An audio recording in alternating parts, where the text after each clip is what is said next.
is not something they can joke around. If they're misusing money, and maybe one of them is crooked and all that, we actually get them blocked. So we don't even joke about this because the fund we're using is actually public funds. You mentioned the aspect of towards as we get to the conclusion of the interview. You mentioned the aspect of you as a division working with traditional leaders, yes, as well as religious leaders. Yes. I understand in respect to religion as well as tradition, cultural values and whatnot. Some of the things that you might be promoting might be considered as taboos culturally or traditionally, and some might be regarded as religiously unfit. Have you faced any repulsive encounters with some traditional leaders or some religious leaders, the clergy? No, I would say no to that. I wouldn't say like what we are promoting is like against the culture and all that. We actually don't make these decisions alone. You know that the traditional leaders have their own bylaws. And if you actually look through these bylaws, you'll be so impressed, honestly speaking. You think they make laws like, the way degree masters people make laws? They do that, So some of the policies you see and some of the laws we have made are actually coming from those bylaws, yes. So we are not working in isolation. We normally do consultative meetings. So even before we come up with our policies, it's not like you can just develop a policy now. You actually need to go and consult stakeholders. And our biggest stakeholders are chiefs and chieftanesses, and the religious leaders, and of course teachers and parents and so forth. So we normally do a detailed, yes, it's a detailed process. It's a very wide consultative process, and we get information from there, and that is the information we use to develop the policies.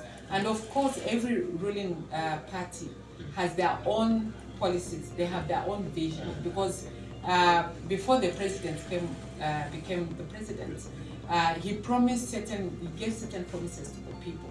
So when he becomes the president, there's no ways that he can keep, because the people voted him based on those promises.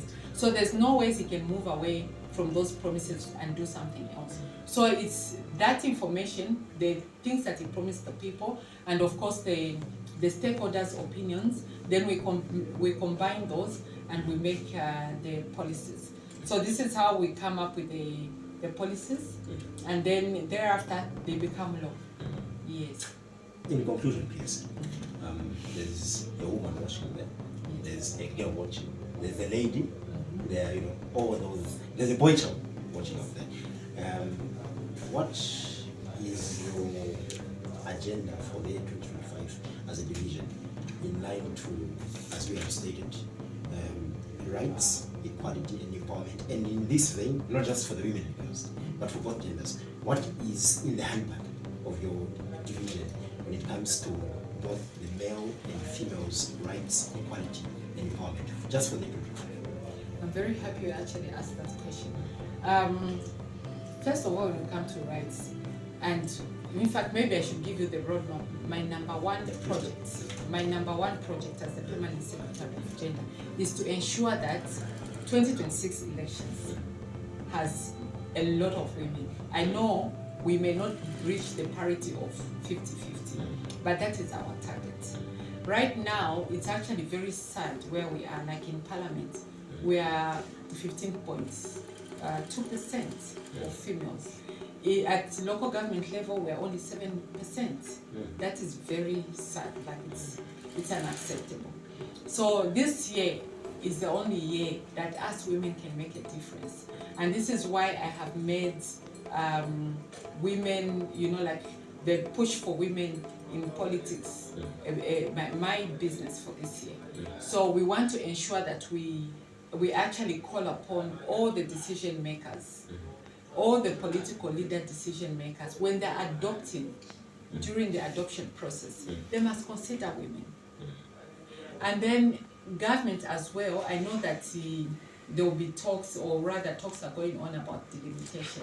Even as we do our delimitation, the new constituencies, they must consider female candidates. Yes, that is very important because you know we signed to a lot of protocols, international protocols, and now we have the Agenda 2030 that we have to meet. This is a UN agreement. Yes. So us as a country, if we're going to remain behind, then we're not going to reach. I mean, by the time we get to 2030, we're not going to have the numbers. And the only way for us to actually achieve these numbers is during the general election. So between now and 2030, there's only one general election. So if the women are not given an opportunity now, then we're not going to reach that parity. If we're not going to go through that process, then we should consider the quotas, because other countries have quotas. Tanzania has quotas. Look at how Zimbabwe is doing. Zimbabwe is already at 40% of female in parliament. Look at Rwanda. Rwanda is at 63% of female in parliament. So when you bring women at the decision-making table, you will see it's like you, a man, when you are married. Before you get married, you don't even know where your socks are. You don't even know what you're going to eat tonight. You know what I mean? The moment you bring a woman in your home will be organized. You will know that my socks, if I look for stockings, they're in this drawer. Everything is organized. So it's the same at national level. So we need to bring in women at national level so that even the decisions are made at that level. You know, and not to say that to disrespect men in one way or another, but I'm just saying the facts. Women are very honest people. They're very honest human beings. When you give a woman a fund, a small fund, this woman will make sure that the budget is really up to speed. Yes, they'll make sure the children have eaten. She'll actually put herself last. She'll make sure the grandparents have eaten, the parents have eaten, the husband has eaten. And then by the time she's remembering she needs to eat, everything has finished. That is how a woman's nature is. So imagine when we have more women at the decision-making table. So this is very important. The people who are supposed to be appointed, adoptions and all that, women must be considered. Because that is now empowerment, that is their right as well. That's what this thing is all about. Equality. Yes, equality, their rights and empowerment. Because even as you do that, you are giving a job to a woman. You've empowered her, you've empowered the nation. Yes. Lastly, yes or no? Are you for the 50-50,